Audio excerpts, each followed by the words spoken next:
위로해 주시네. 세상에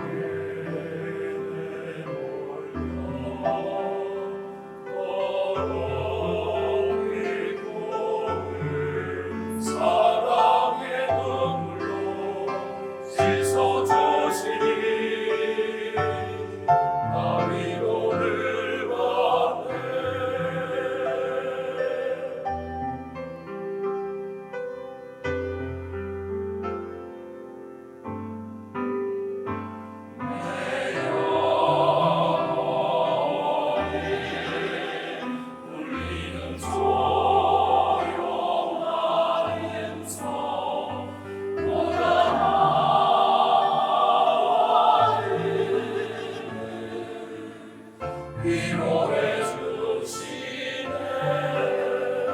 세상에 내몰려 더럽힌 몸을 사랑의 눈물로 씻어주시니 나 위로를 받네. 주님이 주신 기쁨 많아 우리 영혼 높아지니 기쁨 없네. 언제나 주님과 함께 살리라. 사랑의 눈으로 나의 슬픔을 지켜보신 주님 언제나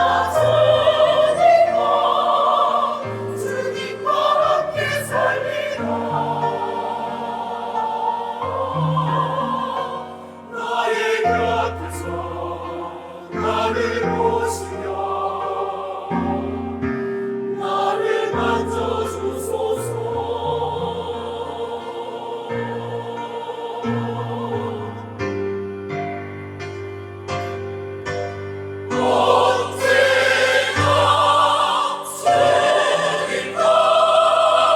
주님과 함께 살리라. 사랑의 눈으로 나의 슬픔을 지켜보신 주님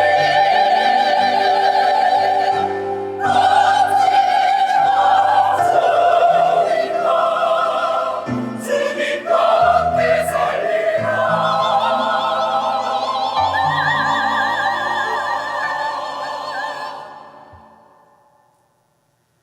나의 곁에서 나를 보시며 나의 곁에서 나를 보시며 나를 만져주소서.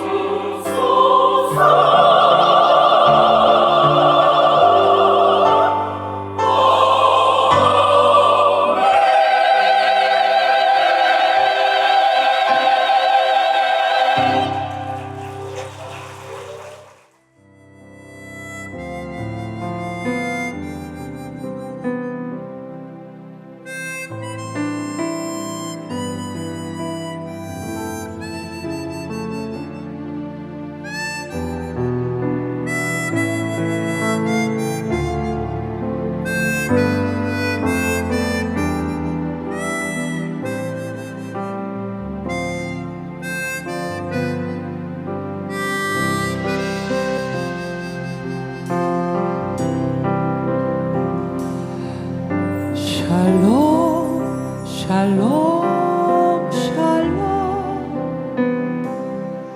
샬롬 샬롬 샬롬 내니 두려워 말아라. 나의 아들 나의 딸아 안심하라. 샬롬 샬롬 샬롬 샬롬 샬롬 샬롬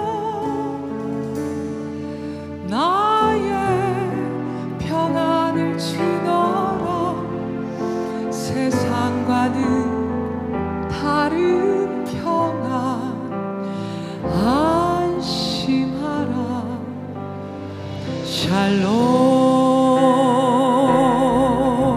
우리 함께 샬롬 부를까요? 샬롬.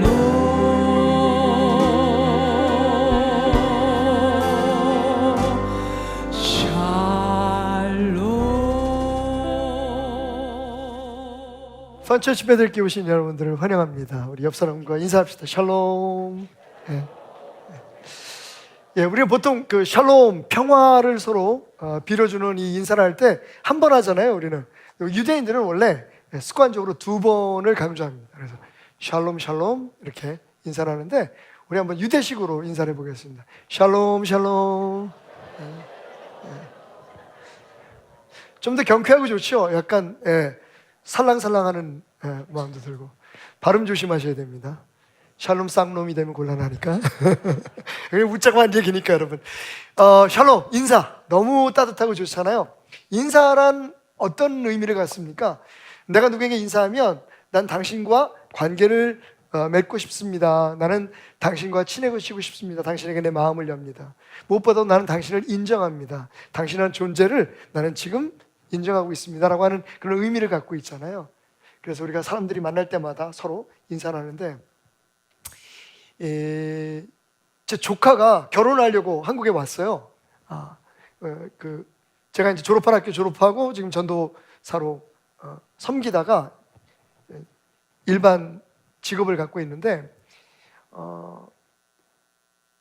소개받은 자매하고 같이 이렇게 만나는 그런 자리, 또 뭐 함께 가족들끼리 식사하는 자리 나오면서요, 그 레스토랑에 있는 식당에 있는 모든 사람들이 다 인사를 하고 나오는 거예요.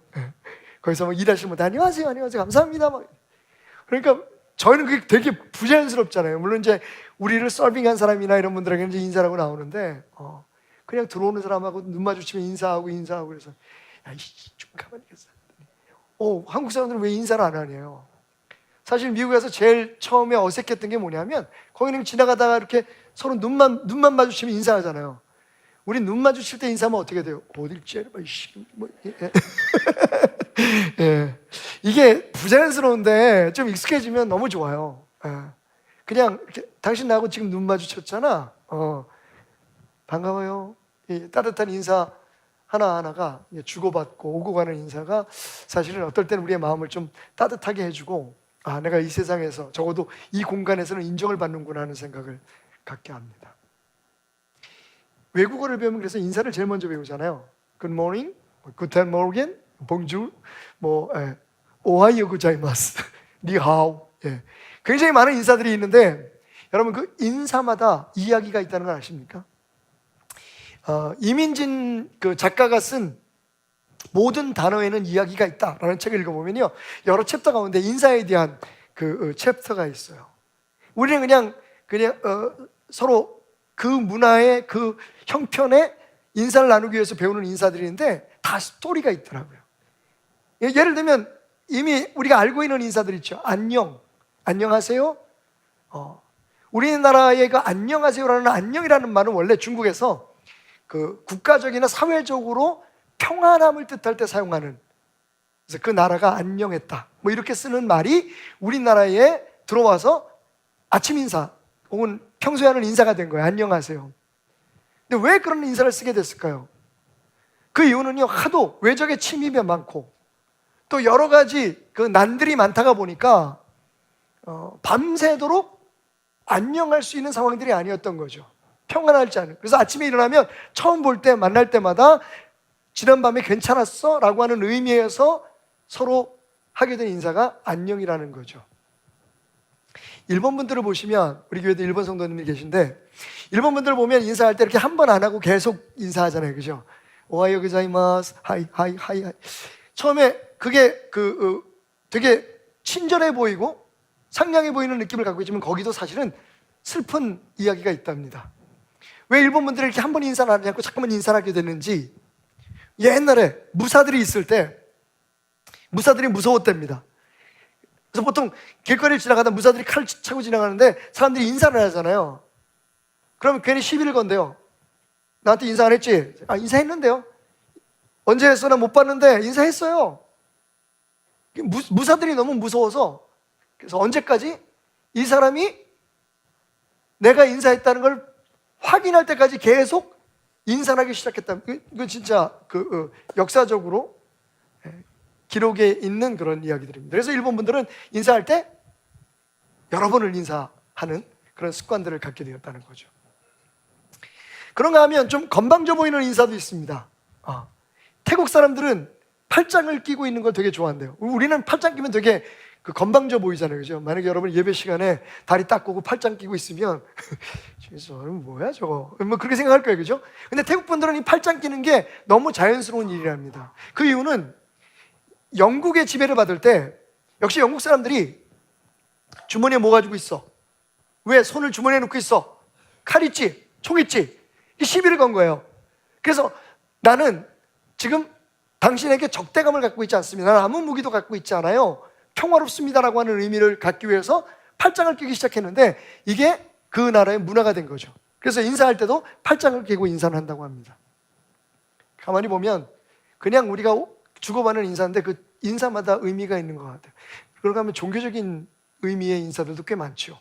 자신의 신앙을 고백하거나 자기가 가지고 있는 신앙에 대한 그런 이 의미를 담고 있는 인사들이 있습니다. 제일 대표적인 게 모슬람들이 하는 인사 있죠. 중동 지방에 가면 아살람 알리쿰, 아살람 알리쿰인데 우리가 그냥 빨리 말해서 아살람 알리쿰이라고 얘기를 하죠.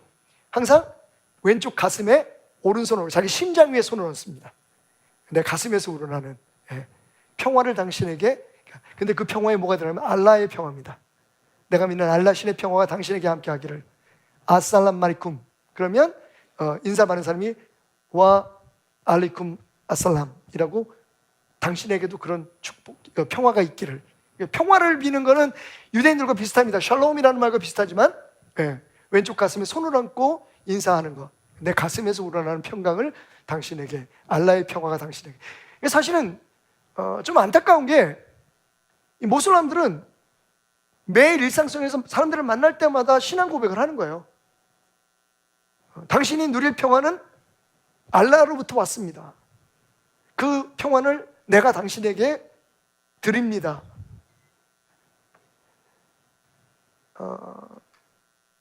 또 신앙적인 의미의 인사가 있죠. 우리가 잘 아는 것처럼 왜 인도 사람들이 이렇게 합장을 하고 인사를 합니다. 근데 인도 사람들이 하는 합장과 동남아시아의 미얀마라든지 이쪽에서 하는 합장은 좀 다릅니다, 여러분. 이해하셔야 됩니다. 먼저 캄보디아 같은 경우에 인사를 왜 이렇게 하기 시작했느냐? 거기는 목사님들, 선교사님들도 다 이렇게 인사를 해요. 처음엔 제가 되게 어색했어요. 근데 저도 이제 이 뜻을 알고 나서부터는 거기 가면 저도 이렇게 인사를 합니다. 어느 마을에 왕이 행차하게 된 거예요. 근데 그 마을에 아주 가난한 소녀가 있었는데 이 소녀는 너무 가난해서 왕에게 드릴 선물이 없었습니다. 많은 사람들이 여러 가지 선물을 가지고 왕한테 가는데 이 소녀는 선물이 없었어요. 그래서 울면서 왕 앞에 무릎을 꿇고 자기 자신을 드린다는 의미에서 꽃 한 송이를 손 사이에 껴서 이렇게 바쳤다고 하죠. 그래서 어른들이나 좀 존경하는 사람 앞에서는 그분들이 이렇게 손을 머리까지 올려서 인사를 합니다. 이건 나를 당신에게 드립니다. 드릴 건 나밖에 없습니다라고 하는 의미가 있습니다. 근데 인도는 달라요. 똑같이 합장을 하지만 인도가 합장할 때 나마스테라고 하는 인사를 하잖아요. 나마스테라고 인사할 때 인도 사람들은 왼손은 악한 것, 오른손은 선한 것. 이건 성경의 의미하고 좀 비슷하죠. 모슬람도 마찬가지지만 왼손으로는 여러 가지 불결한 것들을 만지고 오른손으로는 밥을 먹습니다. 그래서 왼손으로 악수하면 난리 납니다. 항상 오른손으로 악수를 해야 되는데 왼손잡이일지라도 두 손을 이렇게 모으는 건 악과 선이 만난 그곳에 내가 있습니다라고 하는, 그러니까 자기 자신의 정체성을 신 앞에서 고백하는 의미에서 나마스테라고 하는 인사를 나누게 된다는 거죠. 이게 종교적입니다. 근데 기독교적인 그런 인사도 있어요. 이건 독일의 남부 그리고 오스트리아 전역에서 사용하는 인사인데 아마 잘 못 들어보셨을 거예요. 제르부스라고 하는 말이 있는데 제르부스라고 인사를 합니다. 이 말은 여러분 영어의 servant, 종이라는 의미가 있어요. 그러니까 예수님께서 우리의 종이 되셨듯이 나도 당신에게 종처럼 나를 낮춘다는 의미에서 신앙이 깊은 독일 남부와 오스트리아 전역에서는 서로 만날 때 제르부스라고 인사를 한다는 겁니다. 나는 당신의 종입니다라고. 굉장히 아름답죠, 그죠? 물론 그걸 오래 사용하다 보니까 그 의미가 사라져 버렸기는 하지만 우리처럼 안녕하지만 진짜 안녕을 빌고 뭐 어떤 마음속에서 우러나는 그런 마음의 인사보다는 그냥 안부를 묻는 혹은 아는 체 하는 정도의 인사로 전락해 버렸지만 그래도 그런 신앙적인 의미가 담겨 있다는 것은 우리가 주목해 볼 필요가 있는 거죠. 좀 장난스러운 인사도 있습니다. 티벳에 가면 어떻게 인사를 하냐면 여러분 인사를 합니다. 매동. 왜 그럴까요? 티벳도 불교 국가지만 그 불교 국가 중에서 약간 그 샤만적인 도깨비도 있고 귀신도 있는 그런 불교를 믿습니다. 그런 티벳에서는 그들이 알고 있는 그 도깨비가 뿔이 있는데 혀가 없다고 믿어왔답니다. 그래서 사람들이 만나면 혀를 내밀면서 나는 귀신이 아니, 난 도깨비가 아니에요 라고 서로 인사를 하게 된 것이 지금도 서로 만나면 실제 상황 속에서 혀를 내밀어서 인사를 합니다.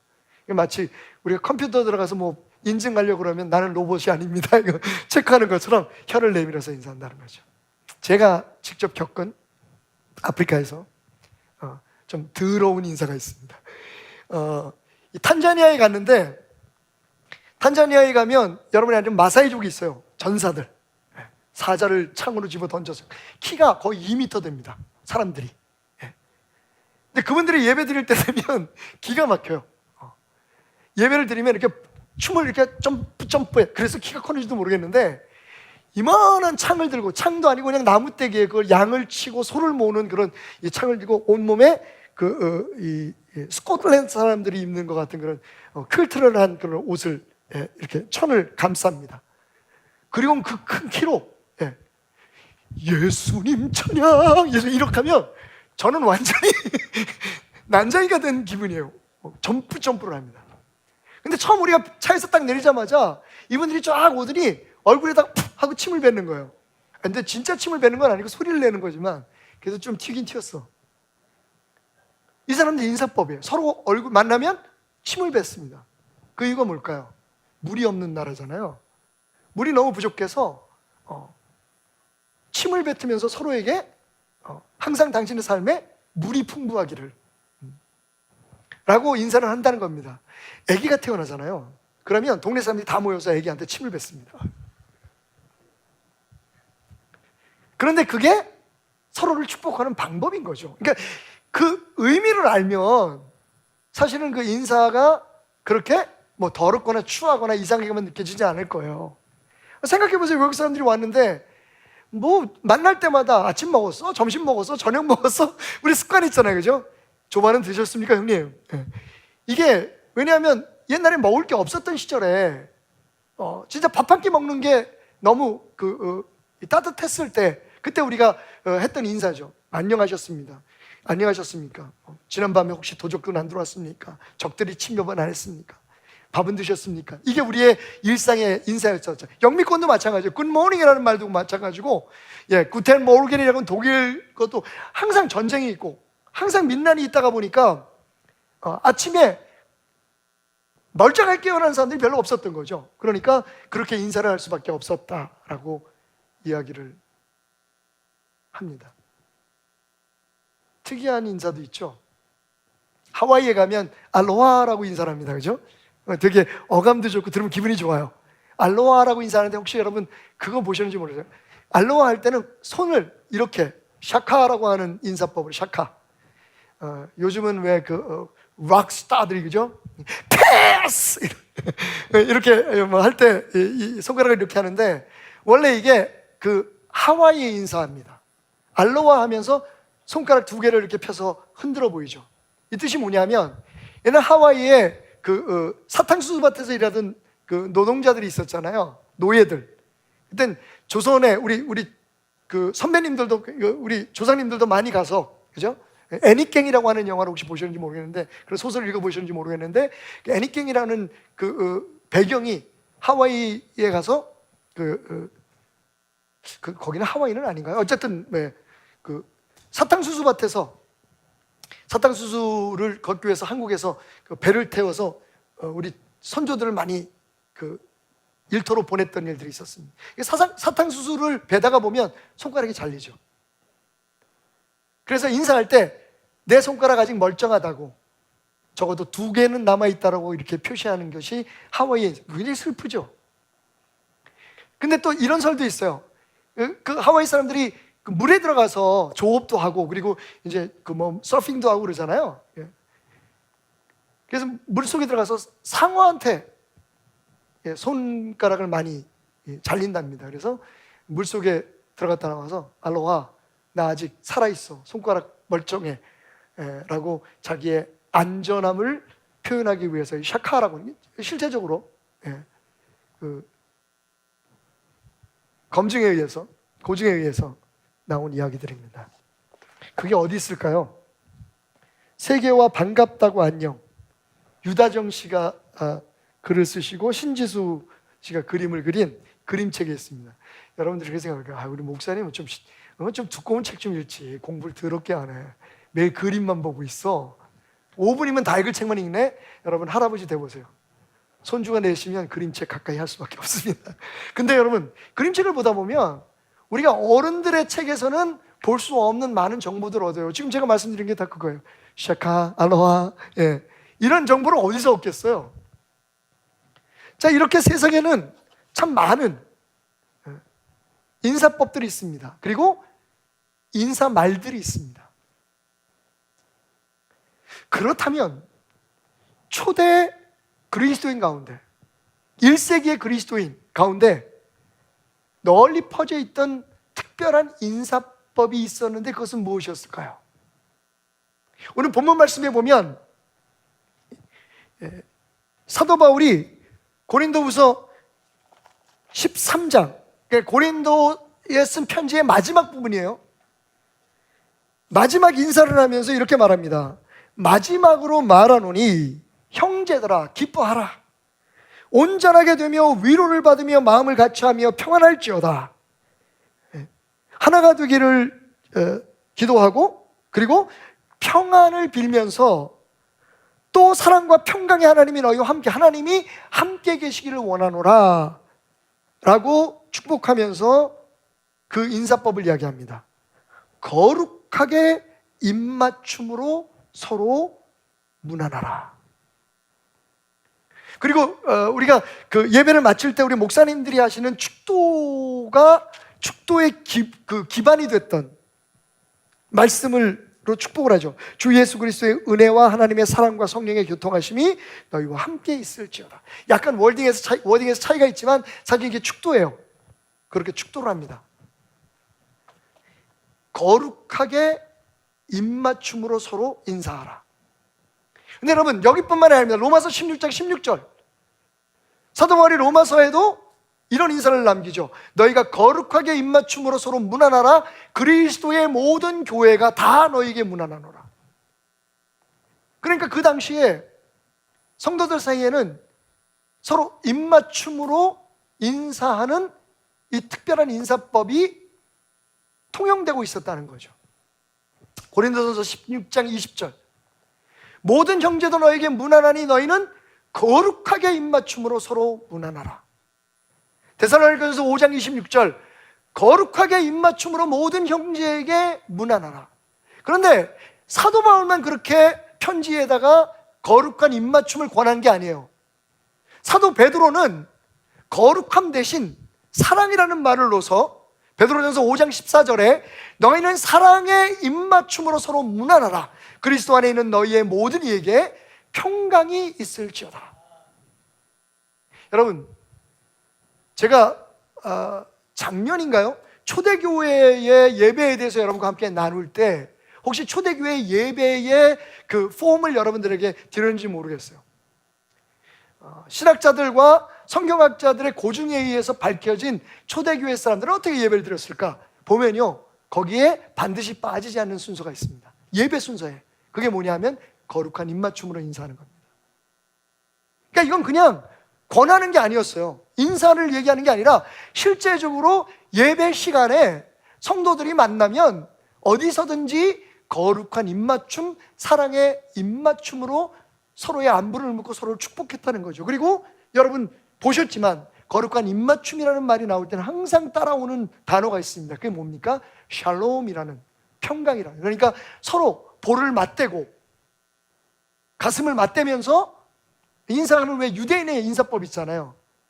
그렇게 인사하면서 서로에게 샬롬, 평강이 있을지어다, 하나님이 당신과 함께 하시기를 원합니다 라고 하는 인사말로 서로에게 인사를 했다는 거죠. 그리고 그렇게 예배를 드렸다는 겁니다. 근데 그 전통이 아직도 남아있어서 캐톨릭에 가면 특히 성공회, 성공회를 주목하실 필요가 있어요. 성공회 예배를, 제가 다니던 학교에는 1년에 한 번씩 모든 교파와 교단의 예배를 한 예배에 담는 그런 특별한 예배가 있었어요. 그래서 처음에 그 임례는 성공회식으로, 그리고 세례는 장로교식으로, 설교는 침례교 설교, 뭐 이런 식으로 해서 하나의 예배를 꾸려서 우리가 하나라는 것을 그 강조하는 그런 특별한 축제의 시간이 있었는데 되게 저한테는 신선하고 은혜로운 시간들이었습니다. 지금 아마 우리가 그렇게 예배드리면 이단 소리 들을 거예요. 그래서 안 하겠습니다. 하고 싶은 마음 굴뚝 같은데, 이단들 빼고. 근데 이 성공의 예배의 특징이 하나 있어요. 성찬식을 하기 전에 항상 거룩한 입맞춤의 인사를 나눕니다. 그러니까 서로에게 평강을 비는 인사를 나누고 축복을 하고, 그리고 성찬에 임해요. 그러니까 이게 초대교회의 그 거룩한 입맞춤, 사랑의 입맞춤의 전통이 이어지고 있는 것으로 볼 수 있습니다. 우리도 마찬가지입니다. 예배 시간에 여러분들에게 순서에 따라서 가끔 서로 인사도 하게 하고, 오늘처럼 우리 최영욱 집사님이 인사를 길게 해가지고 외우지도 못하게, 참고로 우리는 4글자 넘어가면 못 외웁니다. 인사도 하게 하고. 그런 이유가 뭐냐면 우리가 이 자리에서 함께 하나님이 주신 평강 안에서 하나님을 예배하자라고 하는 의미에서 서로 평강을 비는, 그리고 함께 예배할 수 있어서 너무 행복합니다라고 하는 고백들을 하게 되는 거죠. 여러분, 이 인사는 새로운 게 아니었습니다. 그죠? 중동 지방, 특히 유대인들에게는 아주 평범한 인사였어요. 서로 만나면 부둥켜 안고, 잘 아는 사람들끼리, 그리고 처음 만나는 사람끼리 서로 안고 뺨을 비벼대면서 샬롬, 샬롬, 평화를 빌어줍니다. 근데 여러분, 왜 이 초대교회 인사가 특별했느냐? 거기 뭐라고 써 있어요? 거룩하게 입맞춤이라고 얘기하잖아요. 거룩한 입맞춤이라고 말합니다. 그리고 베드로는 사랑의 입맞춤이라고 얘기를 해요. 그러니까 같은 인사였지만 이 인사는 더 이상 동일한 인사가 아니라는 거죠. 형태는 같지만 그리스도인 형제 자매들이 예배를 위해서 드리는 이 인사는 특별한 인사였다는 거예요. 거룩하다는 말이 뭡니까? 구분됐다는 얘기잖아요. 특별하다는 얘기입니다. 사실은 이 인사는요, 그리스도인 형제들이 서로를 축복할 뿐만 아니라 그렇게 축복함을 통해서 하나님께 예배하는 하나의 형태였던 거죠. 여러분, 예배의 기본이 뭡니까? 한번 따라해 보실까요? 예배의 기본은 기억이다.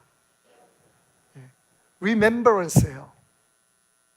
그래서 옛날에 그 강대상 큰 교회들 이렇게 가면, 지금도 그런 데 있습니다만, 이것으로 나를 기념하라, 이것을 행함으로 나를 기념하라, 나를 기념하라는 말들이 강대상에 크게 써 있었어요. 지금도 미국 교회 가면 In remembrance in me, 나를 기억하라 라고 하는 말씀이 영어로 써 있습니다. 이게 이제 누가복음에서 예수님께서 성찬을 나눠주시면서, 만찬을 하시면서 이것을 행함으로 나를 기념하라, 이것을 행함으로 내가 다시 올 때까지 나를 기억하라라고 말씀하신 것을 그대로 따서 써놓은 것입니다. 그게 예배의 가장 중요한 핵심 정신이에요. 예배는 무엇입니까? 제사와 달리 제사는요, 우리의 어떤 행동을 통해서, 다시 말씀드리지만 제가 이게 입이 부르트도록 드리는 말씀이에요. 이걸 알아야 우리가 하나님 앞에 진정한 예배를 드릴 수 있기 때문입니다. 제사와 달리 제사는요, 대상인 신에게 어떤 행동이나 어떤 우리의 희생을 통해서, 헌신을 통해서 그 신을 만족하게 해드리는 거예요. 그래서 우리가 원하고 바라는 것들을 얻어내는 것이 제사입니다. 그죠? 뭐 쉽게 말하면 우리가 가정에서 드리는, 조상에게 드리는 제사도 마찬가지잖아요. 조상 귀신들에게, 조상 영들에게, 신들에게 우리 가정을 지켜달라고, 우리 자녀들 잘 되게 해달라고. 여러분, 그럼 우리가 드리는, 기독교 신앙을 가진 우리가 드리는, 하나님의 자녀인 우리가 드리는 예배는 무엇이 다릅니까? 우리의 예배는요, 기억을 하는 거예요. 이미 우리에게 베풀어 주신 하나님의 은혜, 나 같은 죄인을 살리기 위해서 십자가에 피 흘려 죽으신 예수 그리스도의 십자가의 은혜를 기억하는 거거든요. 그리고 그런 주님께서 우리에게 하신 약속의 말씀들, 그 말씀들이 우리의 삶에 어떻게 이루어질 것인가를 기억하는 거예요. 천지 차이죠. 달라도 너무 달라요. 근데 문제는 뭐냐면 우리가 옛날 제사 드리는 마음으로 지금도 제사를, 그래서 뭐 옷은 어떻게 입어야 하고 찬송은 어떻게 불러야 하고 뭐 어떤 형식에 굉장히 중요하게 생각하는 거죠. 정말 중요한 건 기억하는 거예요. 여러분, 오늘까지 제가 4주 동안 오늘의 예배를 어떻게 그 바쁜 하루 속에서 어떻게 매일매일 정말 거의 무슨 신경쇠약에 걸린 것처럼 하나님만 어떻게 생각하고 살 수가 있어? 할 일도 많고 또 내가 해야 될 많은 그런 사명들이 있고 업무들이 있는데 어떻게 하나님을 그때 시간마다 생각할 수가 있어? 여러분, 예배가 기억이라면, 그래서 하나님을 기억할 수 있는 특별한 일들을 우리의 삶 속에 만들어 보자는 거잖아요. 그게 오늘이라는 예배의 핵심적 메시지입니다. 24시간 하나님만 기억할 수 없어요. 목사님 저도 그렇게 못합니다. 하지만 여태까지 우리가 했던 걸 한번 되돌아보세요. 아침에 일어날 때 나는 주님의 사랑 안에서 오늘도 새로운 하루를 맞이했습니다. 나는 새로운 피조물로 오늘 하루를 시작합니다. 주의 영원하신 인자하심과 긍휼하심이 나와 함께합니다. 이 아침에.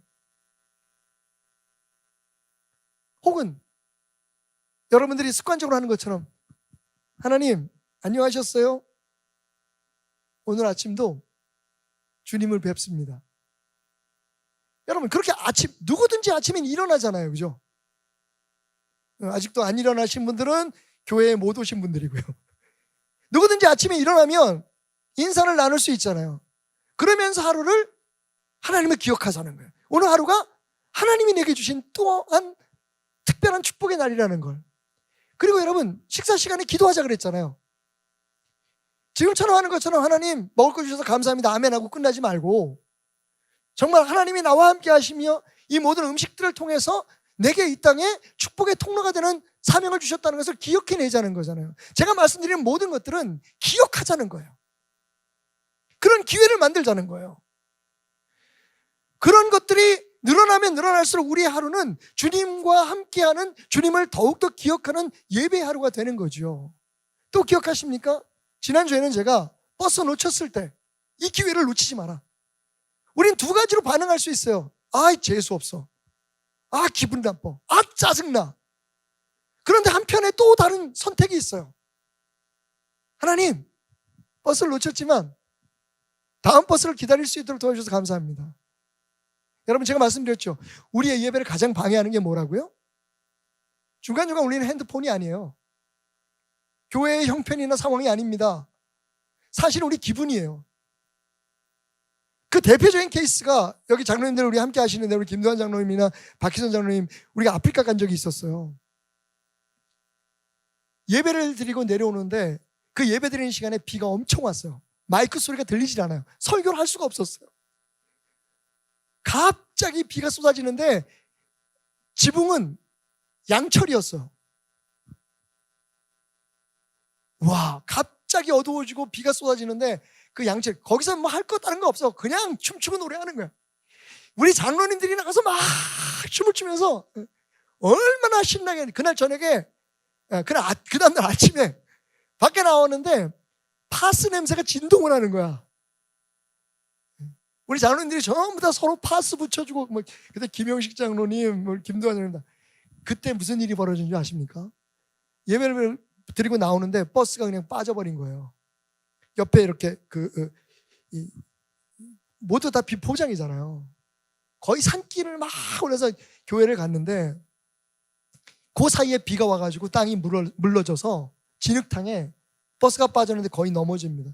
우리 자녀님들이 그걸 옆에서 받치고 정말 사고 날 뻔했어요. 여러분, 솔직히 말해서 아니 우리가 여기 예배드리고 선교하러 왔는데 하나님께서 왜 우리에게 이런 고난을 주실까? 결국 우리는 그 버스를 그냥 내버려 두고 걸어 나왔어요. 어디까지, 저 큰 길까지 한 몇 시간 걸어 나와야 될 거예요. 거의 뭐 산 꼭대기에서 걸어 내려왔으니까. 근데 조금 있다 보니까 버스가 오는 거예요. 무슨 일이 벌어졌을까요? 동네 사람들이 선교팀이 왔다가 버스가 빠졌다는 소문이 나니까 교인들, 동네 사람들이 다 나와가지고 버스를 들었어요. 그 옛날에 왜 콤비라는 버스 있잖아요. 18인승, 뭐 32인승 뭐 이런 거.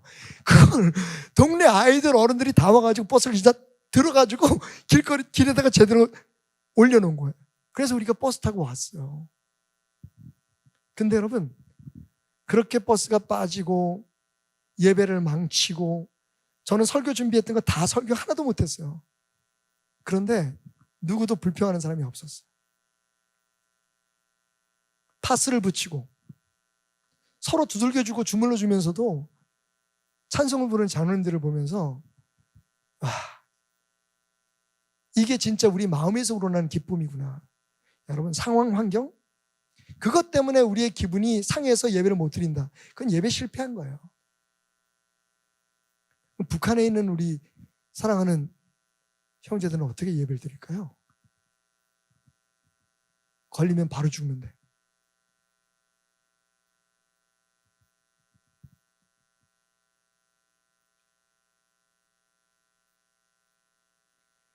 하루의 삶 속에서 우리에게 기분 나쁜 일이 있을 때, 기분 좋은 일이 있을 때, 이 모든 게 다 하나님을 기억할 수 있는 기회잖아요. 그런데 거기 더해서 오늘은 확실한 방법 하나가 더 있어요. 그게 뭐냐 하면 인사를 나눌 때마다 예배하라는 거예요. 여러분의 인사를 예배가 되게 하라는 거예요. 그냥 안녕, 그 뭐 쓸데없이 우리 밥 한번 먹자 이러고 지나가지 마시고 안녕이라고 하는 그 말에 똑같은 안녕이에요. 어제까지 했던 안녕, 오늘 이 설교를 듣고 예배 드리기 전까지 했던 안녕 똑같아요. 그런데 거기에 우리의 믿음을 담아보자는 거예요. 정말 신앙을 담아보자는 거예요. 우리가 뭐 갑자기 샬롬 그러고 인사하면 아는 사람은 알겠지만 처음 보는 사람들이나 혹은 신앙이 없는 사람들은 저또 광신자인가 보다라고 생각할 수 있어요. 그죠? 근데 굳이 샬롬이라고 인사를 하지 않아도 안녕이라는 말 속에 생각을 담자는 거예요. 기억을 담자는 거예요. 우리가 서로 안녕할 수 있는 이유, 오늘 내가 안녕하고 내가 안녕을 빌어줄 수 있는 이유가 어디에 있느냐. 여러분, 고린도후서 5장 17절에 보면 우리가 잘 아는 말씀이 있어요. 너무 좋아하는 말씀이에요. 왜냐하면 누구든지 그리스도 안에 있으면 새로운 피조물이라고 선포하고 있기 때문이에요. 얼마나 감사해요. 우리가 과거에 어떤 사람이었든지, 어제 우리가 무슨 죄를 지었든지 예수 안에서 우리는 새로운 사람이다. 그게 우리가 아침마다 고백하는 고백이 되자고 얘기했잖아요. 그런데 여러분, 거기서 딱 읽기를 멈추면 안 돼요. 18절 19절을 보면 그 다음 구절이 뭔지 아세요? 요약하면 이런 말이에요. 우리가 예수 그리스도 안에서 화목하게 되었으니, 그리고 하나님은 너희에게, 세상 사람들에게 하나님과 화목해 하라는 사명을 주셨다. 하나님이 우리를 새롭게 하신 이유가 있어요. 그건 하나님과 우리가 화목하기 위해서이고, 그리고 그 화목됨을 통해서 세상 사람들에게 그 화목을, 하나님과 화목하라고 전하게 하기 위해서 하나님이 우리를 새롭게 하셨다는 거예요. 얼마든지 우리는 안녕이라는 인사, 잘 있었어? 오늘 하루 잘 됐으면 좋겠어. 제가요, 나태주 씨의 아침 인사라는 인사를 여러분 주보에 띄웠습니다. 며칠 전에 이제 머리가 숭숭숭숭 빠지는 이 소갈머리가 좀 비었어요. 그래가지고 제 아내가, 여보 가끔 이렇게 그 뒤돌아섰을 때 카메라에 나오면 당신 뒷머리가 너무 없어요. 소갈머리가 없어요. 그래서 이제 거울을 보면서 이렇게 흑채를 뿌리다가 나태주 씨의 시가 제가 틀어놓은 유튜브에서 나오는 거예요. 아침 인사였어요. 오늘 아침에 교회 나오기 위해서 열심히 그냥 새벽부터 아침부터 고생하는 여러분들에게 꼭 전하고 싶은 인사예요. 잘 잤어? 아침 햇빛은 눈부시고, 그리고 숨쉬기는 좋아? 보이는 것 가운데 미운 건 없어? 그럼 됐어. 오늘도 잘 살기 바래. 우리 옆 사람에게 한번 인사해 볼까요? 숨 쉬는 건 좀 어때? 아유, 숨 쉬는 게 힘든 세상이잖아요, 그죠? 여기 한 가지만 더 해보자는 거예요. 오늘도 잘 살기 바래. 하나님이 당신과 함께 할 거야. 꼭 말로 얘기를 안 하셔도, 그죠? 우리가 마음속으로 평안을 빌어줄 수 있어요. 샬롬을 빌어줄 수 있습니다. 왜 그래야 될까요?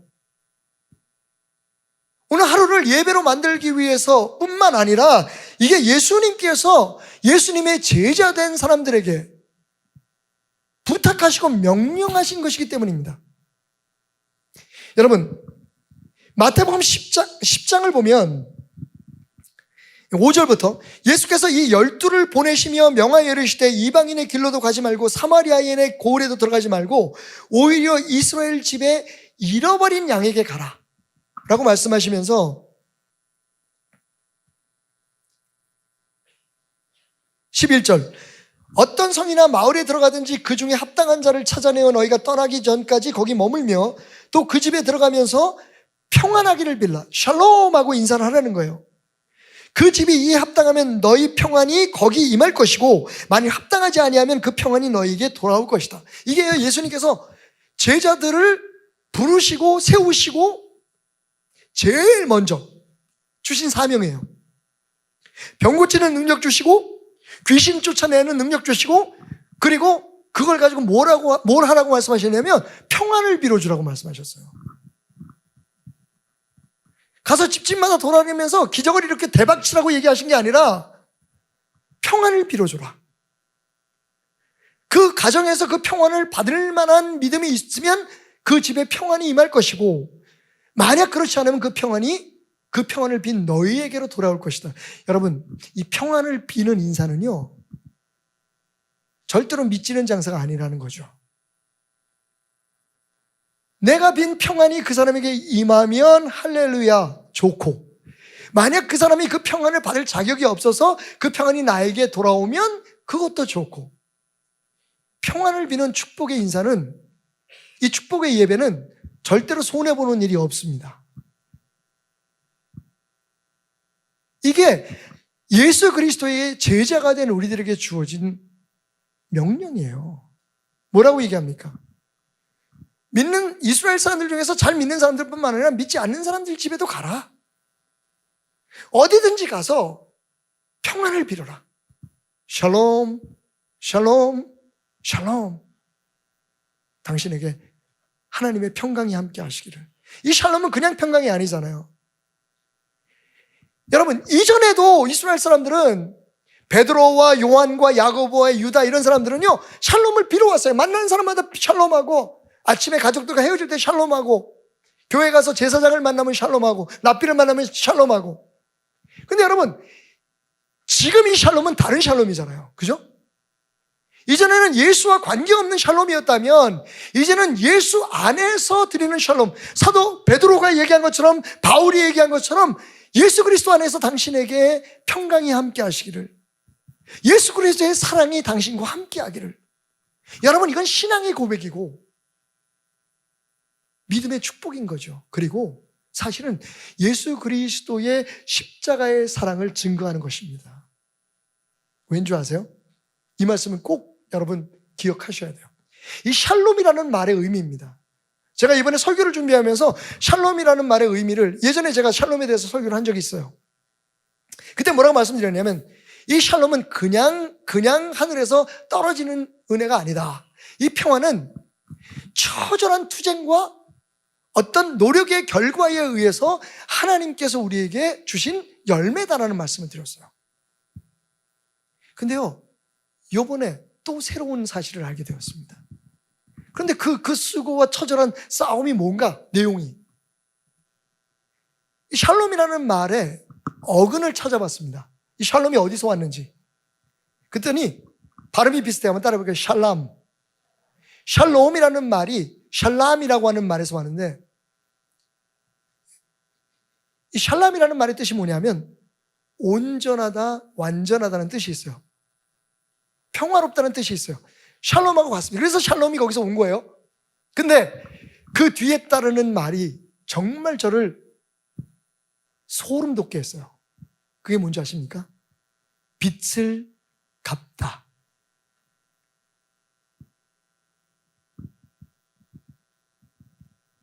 부채를 탕감하다라는 뜻이 있어요. 그래서 깜짝 놀라가지고 제가 성경 전체를 히브리어로 찾아봤어요. 인터넷으로. 근데 여러분, 이 샬롬이라는 말이, 이 샬람이라는 말이 평화를 얘기하는 샬롬이라는 의미로 쓸 때보다 빚을 갚다, 대속하다, 부채를 탕감해주다, 갚다라는 말로 더 많이 쓰여져 있는 거예요. 성경을 읽으면 우리는 샬롬밖에 모르잖아요. 그죠? 평화만 아는데 사실 이 평화가 어디서 왔느냐? 누군가 빚을 갚아줌으로 왔다는 거예요. 그 유대인의 삶 속에 이 샬롬의 진정한 의미는 당신과 나 사이에 채무가 없다는 의미입니다. 당신과 나 사이에, 여러분, 빚을 갚으면 우리 관계가 편안해지잖아요. 그죠? 만약에 내가 누구에게 무슨 빚을 졌거나 혹은 부채가 있으면 피해 다니죠. 그죠? 근데 그 빚을 당당하게 갚았어요. 그럼 그다음부터 그 사람과 나 사이에는 아무런 담도 없는 거잖아요. 이 샬롬이라는 말이 평안인데, 그것도 완전한 평강인데, 그 평강이 어디에서 왔느냐? 채무를 탕감함으로써 왔다는 거예요. 당신과 나 사이에 담을 제거함으로써 왔다는 거죠. 근데 여러분, 놀라운 건요, 예수님께서 끊임없이 이 샬롬을 통해서 인사를 하셨다는 거예요. 누가복음 24장 36절. 이 말을 할 때에 예수께서 친히 그들 가운데 서서 이르시되 너희에게 평강이 있을지어다. 이 예수님 인사예요. 요한복음 20장 26절에 보면 마가의 다락방에 예수님이 십자가에 못 박혀 돌아가신 후에 숨어 있었잖아요. 제자들이. 그때 예수님께서 오셨는데 그 자리에 없었던 사람이 있었어요. 도마가요. 8회 후에 다시 예수님께서 도마를 위해서 나타나십니다. 그리고 이렇게 인사하세요. 8회를 지나서 제자들이 다시 집안에 있을 때에 도마도 함께 있고 문들이 닫혔는데 예수께서 오사 가운데 서서 이르시되 너희에게 평강이 있을지어다. 이제 우리나라 말로는 이렇게 길게 되어 있지만 예수님이 거기에 서서 말씀하시되 샬롬 샬롬 하셨다는 거예요. 말씀드렸듯이 예수님께서 처음 다락방에 나타나셨을 때 그 두려움과 무서움에 죽을까봐, 그죠? 예수를 따랐다는 이유 때문에 처형을 당할까봐 숨어있는 그 제자들에게 찾아오셔서 요한복음 20장 19절 이날 곧 안식 후 첫날 저녁 때에 예수님께서 부활하신 그 저녁 때에요.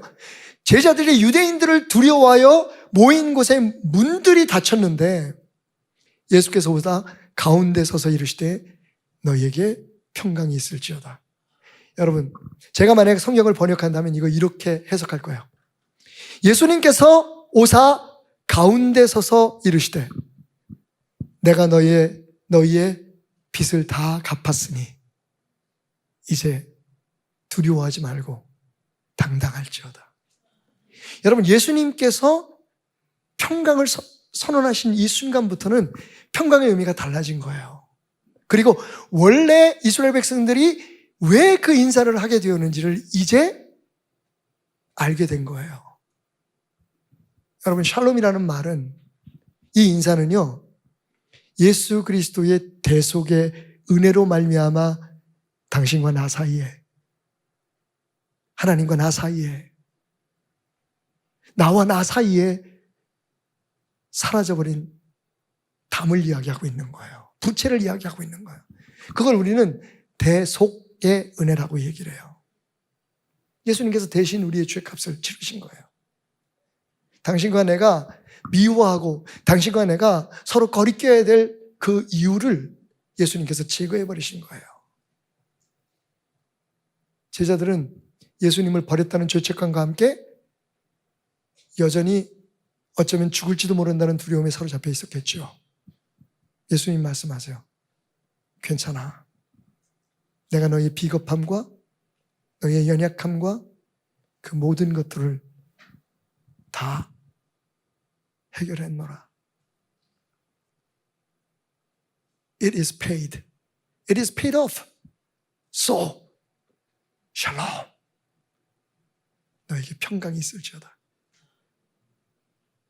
여러분, 만약 우리의 인사가 이렇게 달라질 수 있다면, 예수를 모를 때와 예수를 알 때, 그리고 예수를 알아도 그냥 모든 단어에는 이야기가 있다라고 하는 그 책에, 이민진 작가의 그 책에 나오는 것처럼 우리는 매일매일 수많은 사람과 공을 주고받듯 공 던지기를 하다 인사를 하고 있다. 인사가 의미가 없는 그런 인사였다면, 여러분, 우리의 인사에, 그 안녕이라는 인사에 우리 마음속에 이런 생각을 가지고 인사를 해보자는 거예요. 뭐 우리가 사실 저는 그런 것도 좀 있었으면 좋겠어. 천주교인들은 다른 사람이 집에 들어갈 때 이렇게 성호를 긋습니다. 그죠? 종교적인 행위죠. 이곳에 있는 악한 영이 나를 건들지 못하도록, 그리고 이곳에 천주님의 평강이 함께하기를, 십자가를 그어요. 모슬람은 왼손에 가슴에 손을 얹고 아살람 알이쿰이라고 인사를 합니다. 우리 믿는 사람들은요, 아무 의미 없어요. 그냥 인사가 인사예요. 그것도 하고 싶은 사람에게만 인사해요. 그죠? 지난 화요일날 우리 모임에서 어떤 목사님이, 젊은 목사님이 그런 얘기를 하더라고요. 그리스도인이 된다는 건 자기 곁에 있는 가장 가까이 있는 가장 얄미운 사람을 사랑해 주는 것이다. 가슴에 확 와닿았어요. 오늘 아침에 제가 그걸 실천했잖아요. 아침에 제가 5시에 일어나서 나오는데, 나오기가 너무 힘들어요. 사실은 뭐 그보다 일찍 나오시는 분도 계신데, 나오는데 막 이렇게 꿈시럭거리니까 제 아내가, 가장 가까이 있는 제 아내가 제 손을 이렇게 잡으면서, 여보 먼저 가, 나 조금 이따 갈게, 조금만 더 자고. 얼마나 얄밉든지. 근데 가장 가까이 있었던 가장 얄미운 그녀에게 제가요, 승리하고 왔잖아요. 여보 사랑해. 그 순간 나는 그리스도인이었던 거죠. 여러분, 축복하라잖아요. 그 사람, 대상이 누구든지, 감정이 어떤지, 그 사람이 나를 어떻게 대하든지 주님 말씀하시잖아요. 어디를 가든 축복해라. 만약 그 사람이 그 축복을 받을 자격이 있으면 축복을 받을 것이고, 그렇지 않으면 그 축복이 너에게 돌아올 것이다. 또 좀 삐뚤게 생각하는 사람들은, 에이씨, 축복들 다 안 받았으면 좋겠네, 다 나한테 오게, 뭐 이렇게 생각하시는 분들도 있을지만, 남은 장사하려고, 남는 장사하려고. 여러분,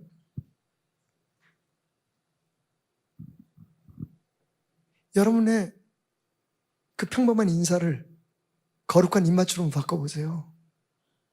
우리가 해오던 안녕이라는 말이지만, 밥 먹었어? 라고 하는 말이지만, 우리가 이렇게 살고 숨쉬고 이렇게 함께 만나서 앞으로를 꿈꿀 수 있는 이유, 예수님의 십자가의 은혜 때문이야. 하나님이 오늘도 그 사랑으로, 그 평강으로 너와 함께 하기를 원해. 예수님께서 우리에게 허락하신 그 평강이, 그 샬롬이 이미 다 지불된 그 빛의 결과로 우리에게 온 그 평강이 당신과 함께 하기를. 여러분, 조금만 우리의 신앙의 고백을 그 짧은 안녕이라는 말에 담을 수 있다면, 그건 우리 마음속으로 하는 거잖아요. 우리 하루는 예배가 될 수밖에 없을 거예요. 심지어는 원수를 축복하고 기도하는 주님의 말씀을 지키려고 몸부림 안 쳐도 지킬 수 있게 될 거예요. 생각해보면 우리는 지금 우리 자신의 습관과 우리의 굳어진 마음을 죽이는 작업을 하고 있는 겁니다. 그래서 예배는 죽이는 거라고 얘기했잖아요. 이스라엘의 제사장 한 사람이 어린 양을 죽여서 제단에 바치려고 해요. 이 어린 양이 정말 불쌍하고 간절한 눈빛으로 제사장을 바라보면서 얘기합니다. 제사장님, 절 엄마에게 보내주세요. 제발 저를 죽이지 말아주세요. 그러면 제가 평생 제 털을 제사장님을 위해서 바치겠습니다. 제가 제사장님이 시키면 언제든지 쫓아다니고 저는 제사장님을 섬기겠습니다. 그러니까 제발 제 목숨만, 저를 죽이지만 말아주세요. 그 어린 양을 바라보고 있던 제사장이 눈물을 흘리며 이렇게 이야기합니다. 어린 양아, 미안하다. 내가 너에게 원하는 건 네 목숨뿐이야. 그게 너를 위해서 좋은 일이니까. 내가 죽여야 하나님이 살리신단다.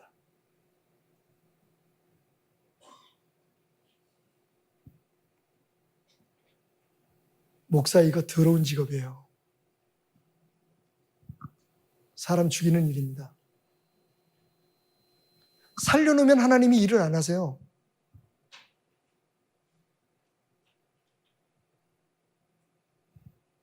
물론 어떻게 죽이냐 하는 게 테크닉인데 그걸 제가 잘 못해요. 좀 부드럽게 웃으면서 죽여야 되는데.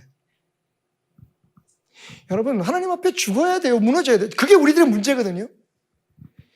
대부분 정말 자기가 예수님을 잘 믿고 하나님을 잘 믿는다고 얘기하는 사람들 중에 가장 큰 문제가 뭐냐면, 아까 기분 얘기도 했지만 자기를 못 죽이는 거예요. 자기가 살아있는 거예요. 예수가 우리를 위해서 죽으셨는데, 그래서 빚을 다 갚아놨는데 우리는 그 샬롬을 못 누리는 거예요. 왜? 다 갚았는데 우리는 아직도 그 빚을, 없어진 빚을 붙들고 있는 거니까. 내 생각, 내 고집, 내 기준.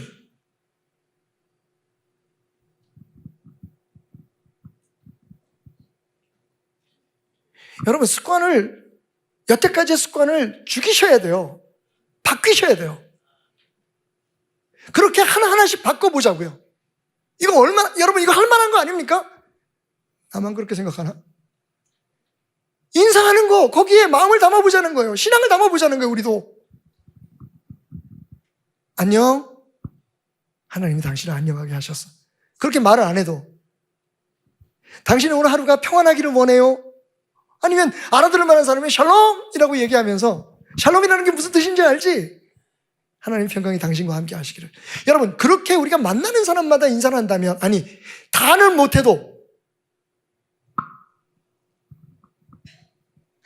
대부분 인사할 때 우리가 살아서 인사하잖아요. 그죠?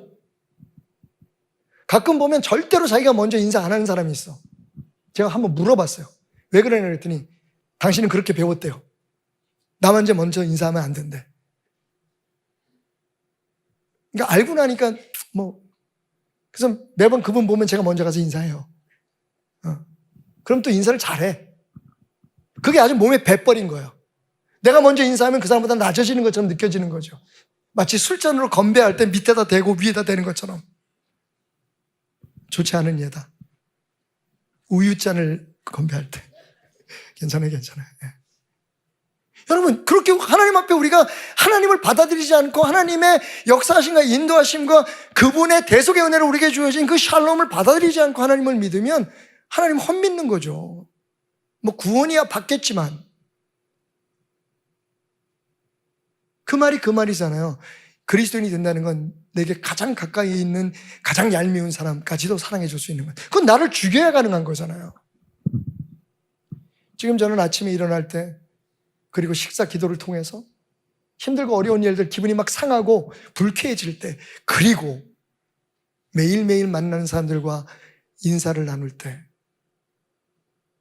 그때 우리가 해왔던 것들을 한번 죽여보자는 거예요. 우리의 의지와 관계없이 그게 다 신앙의 고백이 되게 하고 예배가 되게 하자는 거예요.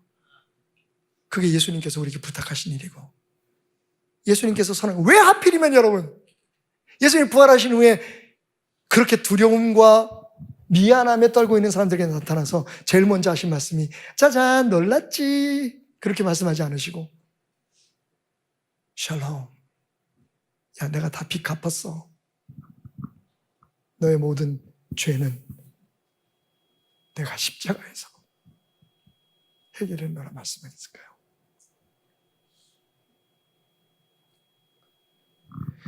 여러분, 여러분의 하루가 오늘이라는 예배가 될 수 있는 길은 이 작은 것에서부터 하나님을 기억하는 겁니다. 우리가 누군지, 여러분 누구예요? 그냥 사장입니까? 그냥 목사입니까? 그냥 직원입니까? 아닙니다, 여러분. 여러분은 하나님의 사람입니다. 어떻게 우리가 그렇게 됐습니까? 예수님이 십자가에 죽으심으로 오늘 우리의 그 자리와 그 삶이, 그 순간이 우리에게 허락된 겁니다. 그리고 그 사람과의 만남고, 그 사람도 그렇게 살았으면 좋겠다라고 하는 마음으로 담아서 우리가 서로 마음속에 인사를 할 수 있다면, 여러분, 어떤 특별한 기도 기간을 가져서 어떤 한 사람을 구원하기 위해서 열심히 기도하는 것 이상의 효과가 있을 겁니다. 그리고 나의 그러한 행위는 하나님 앞에 드려지는, 하나님을 기억하는, 십자가를 기억하는 예배가 되겠죠. 제가 최근에 나눴던 가장 뜻깊었던 인사를 소개하면서 오늘 말씀을 맺으려고 합니다. 최욱주 목사님과의 마지막 눈맞춤이었어요. 오랫동안 목사님 병원에 계셨는데 교구장 통해서, 교구 담당 목사님 통해서 사람을 이제 잘 알아보지 못하신다는 얘기를 들었습니다. 어느 날 아내가 그러는 거예요. 여보, 또 후회할 것 같아. 오늘은 꼭 가자. 그렇게 몇 번을 또 막 가려고 하면 또 일이 생기고, 가려고 하면 일이 생기고. 그러다 어느 날 아침 화요일이었어요. 아내하고 무조건 차를 몰고, 그래서 경기도에 있는 한 요양소를 찾아갔습니다.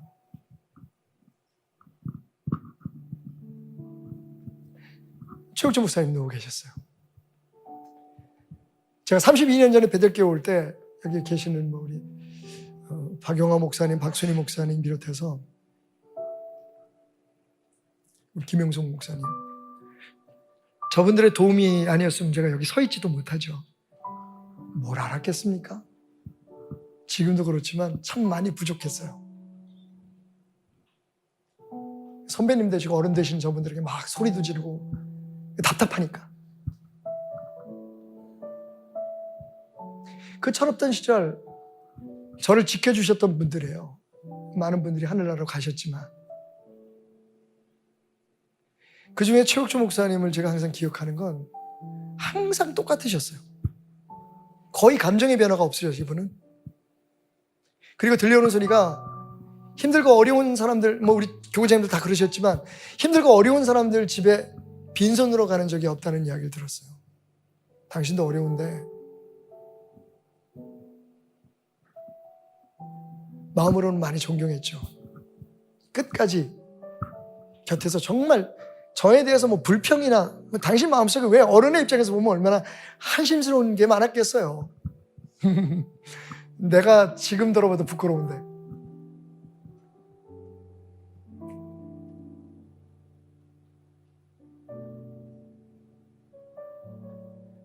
그랬던 존경하는 선배님 어른이 누워 계신 침상을 찾아갔습니다.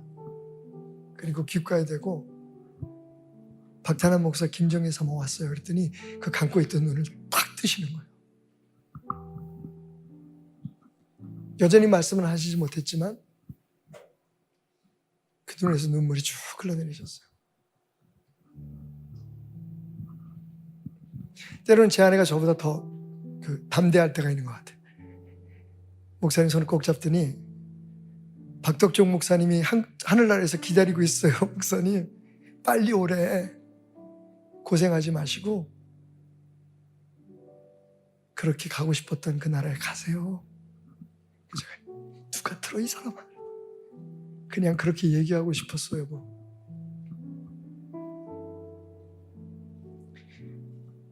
그렇게 돌아오고 나온 후에 채 일주일도 되지 않아서 저희들의 그 마지막 인사를 끝으로 목사님은 하늘나라 가셨어요. 할렐루야.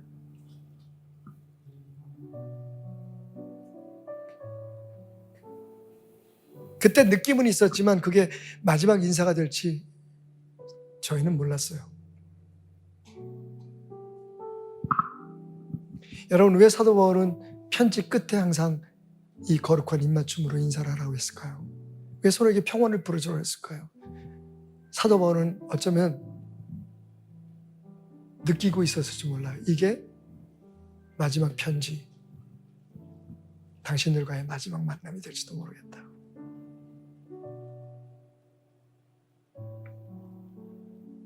저는 직업상 마지막 인사를 참 많이 하는 사람입니다. 평생 수백 번의 마지막 인사를 했을 거예요. 그리고 돌아서면 그게 마지막인지도 모르고 심지어는 놓쳐버린 인사도 많습니다. 지금은 무조건 어쩌면 마지막 인사가 될지도 모르는 그런 곳을 향해서 아내와 함께 달려갑니다. 후회하지 않으려고. 여러분, 이른 아침 자기 몸무게보다 더 무거운 가방을 들고 학교를 향해 가는 어린 손녀와 손자에게 그 등 뒤에서 샬롬, 하나님이 너희의 주인 되셔서 너희를 지켜주실 거야. 하루 종일 고된 업무에 시달리고 들어온 남편에게 오늘은 특별히 발 씻을 물이라도 받아주면서 하나님이 당신과 함께 하세요. 예수 그리스도의 십자가의 은혜로 내가 당신 곁에 있게 된 게 너무 행복해요 라고 말해줄 수 있다면,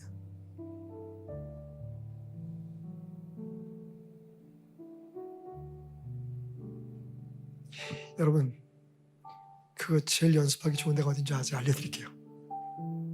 바로 교회예요. 그냥 우리 스치고 만난 거 아니잖아요, 그죠? 오늘 들어오다가 오늘 교회 처음 오신 분들도 만났어요. 저분들이 그냥 오셨겠어요? 찾아가서 축복해 주세요. 매일 만나는 사람들끼리 모여서 그냥 잡담하고 뭐 세상 얘기하고 그것도 참 좋은 일이지만 교회의 또 역할이기도 하지만, 여러분, 주일날 우리가 예수의 십자가의 보혈의 은혜로 이렇게 만났잖아요. 예배가 뭐라고요? 기억하는 거예요. 그걸 기억하는 사람은 그냥 이 하루를 보낼 수 없죠. 교회에 머물면서 함께 식사를 나누면서 그 따뜻한 밥 한 끼 해주려고 애쓴 그 사람들, 당신에게 샬롬의 축복이 있기를. 그거 어려워요? 근데 왜 못해요? 내가 깨지지 않고 죽지 않으니까 못하는 거예요. 나 그거 어색해. 그거 왜 그런 걸 시켜 나한테? 내가 시켰나? 예수님이 시켰는데. 내가 하래요? 이 목사가?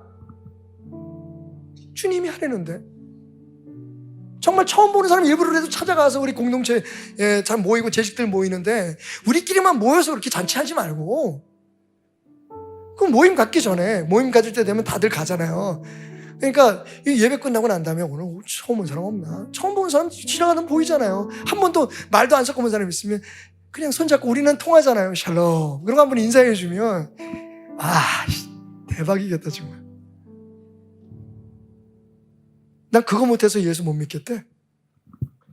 난 그거 못해 성격상. 그럼 예수 어떻게 믿으려고요? 내가 하고 싶은 것만 하고 내가 할 수 있는 것만 하면서 뭘 어떻게 예수님을 따라가려고요? 자기를 부인하고 십자가를 지라는 얘기는 어떻게 그러니까 적당히 믿는 거죠. 어쩌면 충분한 거리를 두고. 여러분, 거룩한 입맞춤을 시도해 보세요. 그건 우리 자신이 행복해지는 일이기 때문이에요. 그렇게 오늘도 이 더운 날씨에 내가 생각할 때는 2시간 이상 걸리셨을 것 같아. 이제는 젊었을 때는 아주 쨍쨍하셨던 분인데 이제는 다리가 아파서 제대로 걷지도 못하시는 권사님 한 분이 언덕을 걸어 오셨겠죠? 아이고, 제가 성도들 생각한다고 내려온다고 한 게 여기야. 우리 손녀가 물어보더라고요. 할아버지, 우리는 왜 교회가 언덕에 있어? 그래서 야, 옛날 교회 생각하면 이건 언덕도 아니야. 근데 걔가 어떻게 알겠어? 여러분, 죄송하지만 진짜 많이 내려온 거예요. 많이 내려왔어요. 그때는 계단이 120계단이어서 땀을 뻘뻘 흘리면서 수건도 다 젖어가지고, 그러고 들어오시는 그분에게 인사를 건넸어요. 어떻게 사세요 요새? 제 마음속에 기도했어요. 팔다리 건강한데 오늘 교회 나가기 귀찮아서, 기분이 아니래서 그런 젊은 사람들 말고 그냥 이렇게 열심히 주님을 기억하고자 하는, 베델을 기억하고자 하는 사람들을 하나님 축복해 주세요.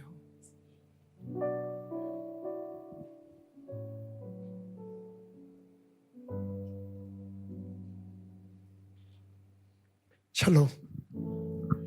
오늘 여러분들의 삶에 그리고 가정에 예수 그리스도의 십자가의 대속의 은혜로 말미암아 넘쳐나는 평강이 함께 하시기를.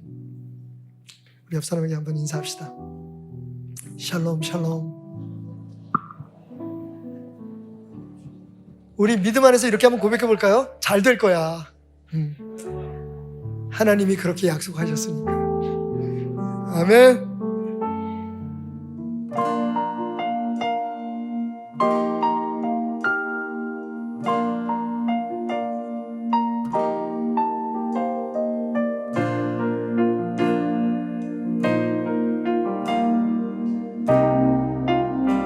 주님의 마음을 본받는, 주님의 마음을 본받는 자, 그 마음에 평강이 찾아오네.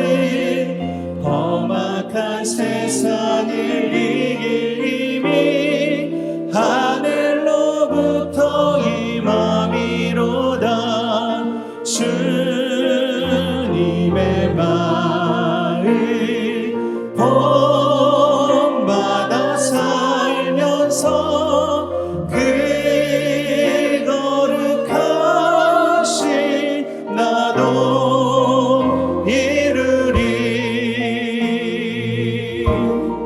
주 모습 내 눈에 안 보이며 그 음성 내 귀에 안 들려도 내 영혼 날마다 주를 만나 신령한 말씀 늘 배우도 가는 길 거칠고 험하여도 내 맘에 불평이 없어짐은 십자가 고난을 이겨내신 주님의 마음 본받음이라.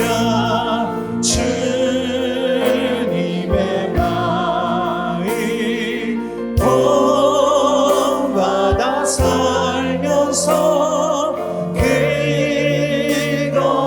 거룩하신 나도 이루리.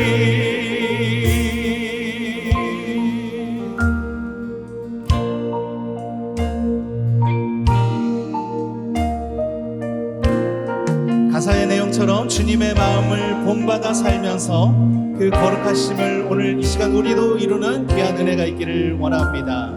주 예수 세상에 다시 오신 그날의 무성도 변화하여 주님의 빛나는 그 영상에 다 함께 보며 주 찬양하리.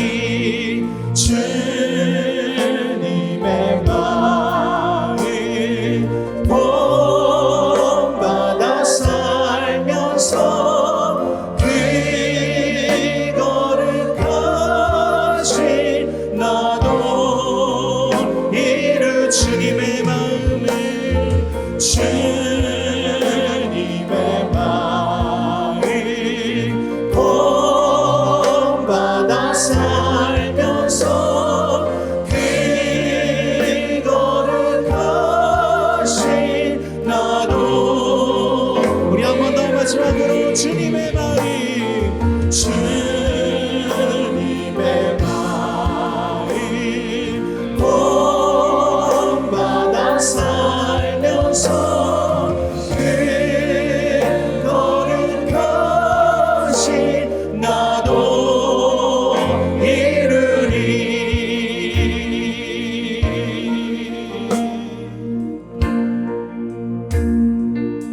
할렐루야. 오늘도 주님의 마음을 본받으며 살아가는 거룩한 은혜가 있기를 소망합니다. 우리 하나님께 박수로 영광 올려드립니다.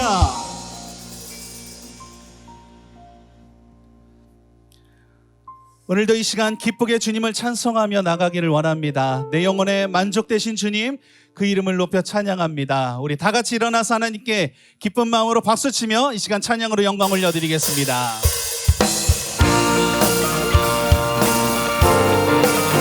주님이 나의 도움이시며 주 날개 그늘에서 주님을 노래하며 나가기를 원합니다.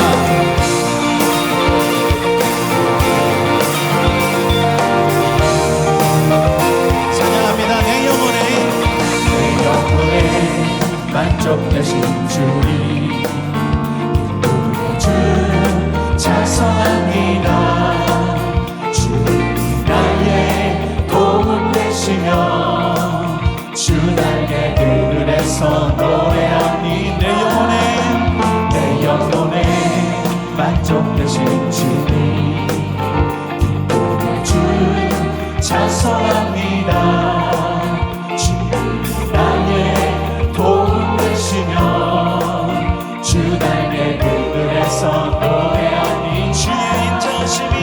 주의 인자하심이 생각보다 나음으로 입술이 주를 찬양.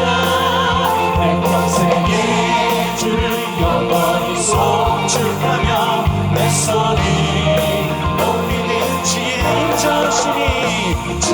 인자하심이 생명보다 나음으로 입술이 주를 찬양. 내 평생에 주를 영원히 송축하며 내 손이. 우리 한 번 더. 내 영혼에 만족되신 주님, 주 찬송합니다. 주 나의 도움 되시며 주 날개 그늘에서 노래합니다. 내 영혼에 만족되신 기쁘게 주 찬송합니다. 주 찬송합니다. 주님이 나의 도움 되시며 나의 도움 주 날개 그늘에서 노래하니. 주의 인자하심이 생명보다 나음으로 입술이 주를 찬양.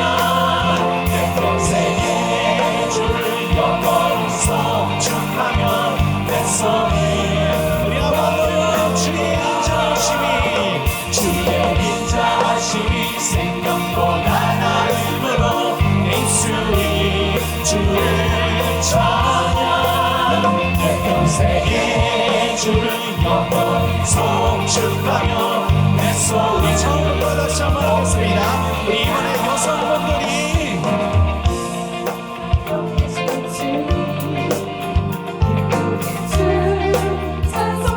우리 여성분들만 찬양해 볼게요.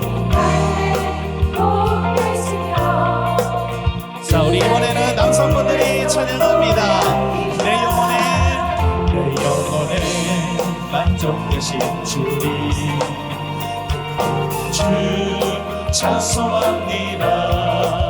주 나의 도움 되시며 주 달게 그래서 또 우리 다같이 주의 인자 하시니 생각보다 나임으로 내 입술이 주를 찬양 내 평생에 주를 영원히 송축하며 내 소리 우리 한번 더 주의 인자 하시니 생각보다 나임으로 내 입술이 주를 찬양 내 평생에 주를 영원히 송축하며 내 소리 손을 목소리로 찬양합니다. 주의 인자하심이 생명보다 나음으로 내 입술이 주를 찬양 내 평생에 주를 영원히 송축하며 내 소리 우리 목소리 높여 한번더 주의 인자하심이 생명보다 나음으로 내 입술이 주를 찬양 내 평생에 주를 영원히 송축하며 내 소리 우리 마지막으로 주의 인자하심이 생명보다 나음으로 내 입술이 주를 찬양 내 평생에 주를 영원히 송축하며 내 소리 높게 됩니다.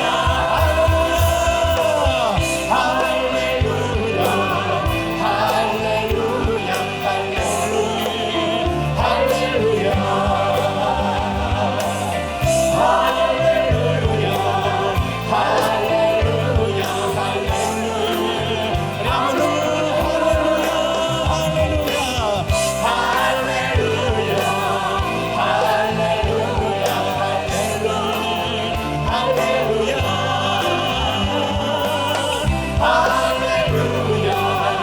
할렐루야 할렐루야 할렐루야 하나님의 음성이 듣고자 기도하며 귀를 기울이고 나의 기도를 들어주신다네. 여호와 나의 기쁜 웅덩이와 수렁에서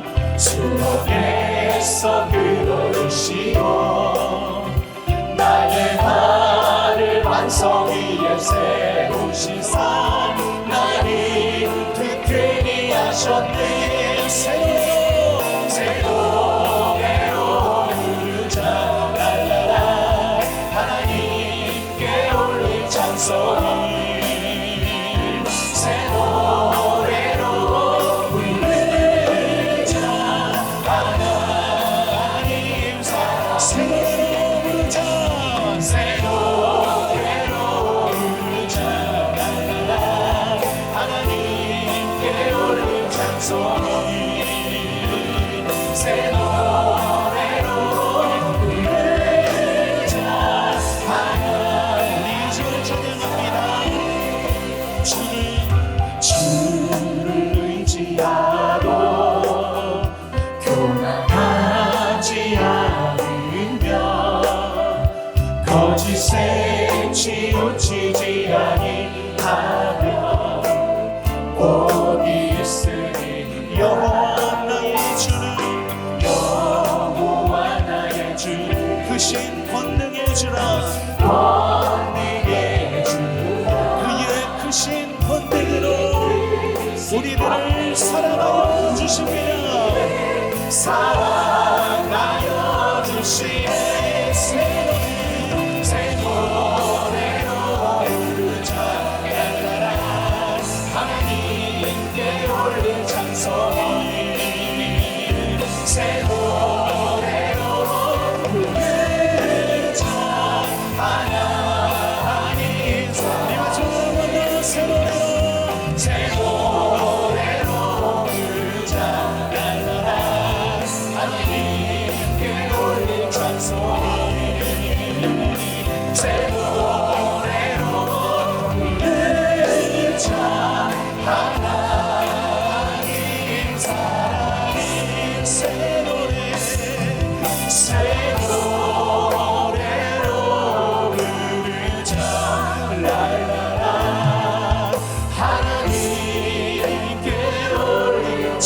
소리 새 노래로 부르자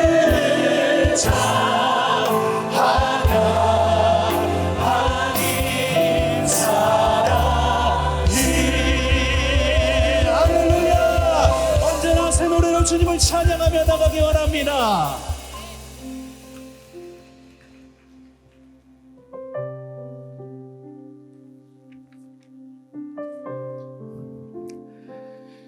아멘. 오늘도 이 시간 하나님께서 함께 하십니다. 하나님께서 오늘도 우리의 예배를 받아주실 줄로 믿습니다. 아멘. 오늘도 주님께서 우리를 위하여 일하여 주실 줄로 믿습니다. 아멘. 언제나 항상 우리를 위하여 일하여 주시는 주님, 그 은혜를 잊지 않는 오늘 하루가 되기를 소망하며 이 시간 우리가 계속해서 주님께 고백하겠습니다.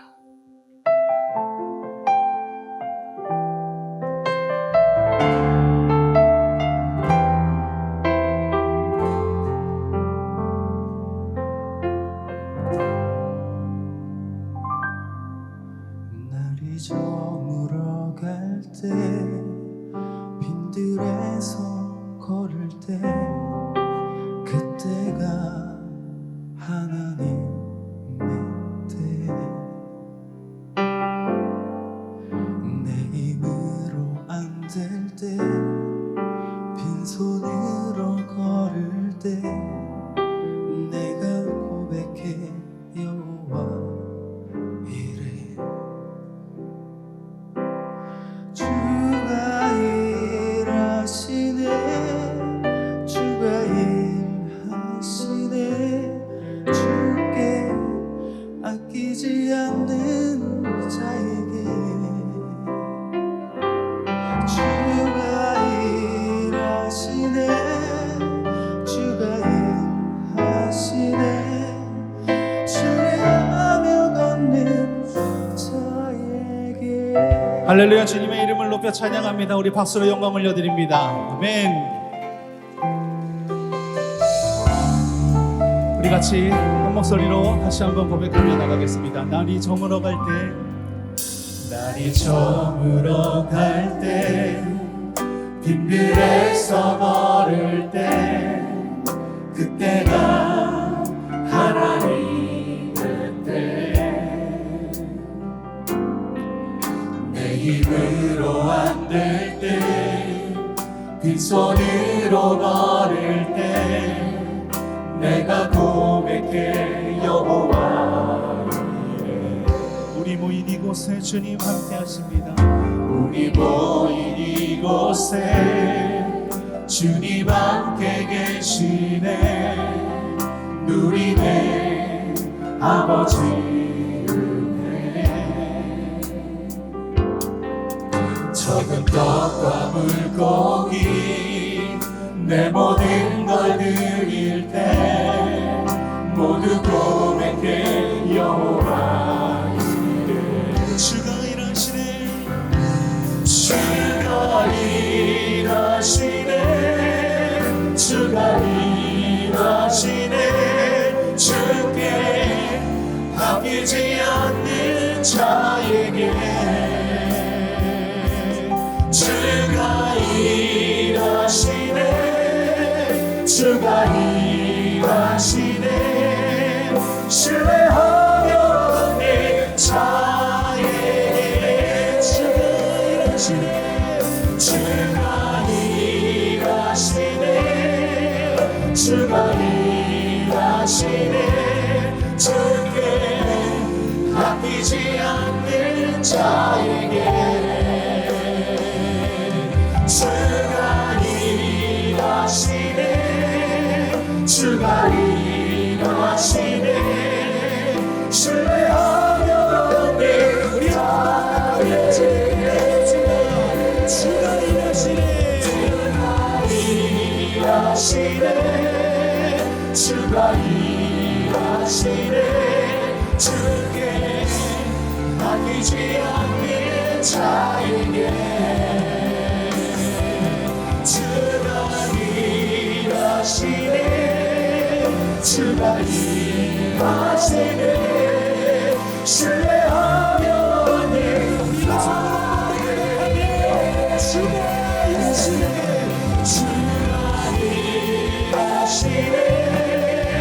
주가 일하시네 주께 아끼지 않는 자에게 주가 일하시네 주가 일하시네 주의 하나님 참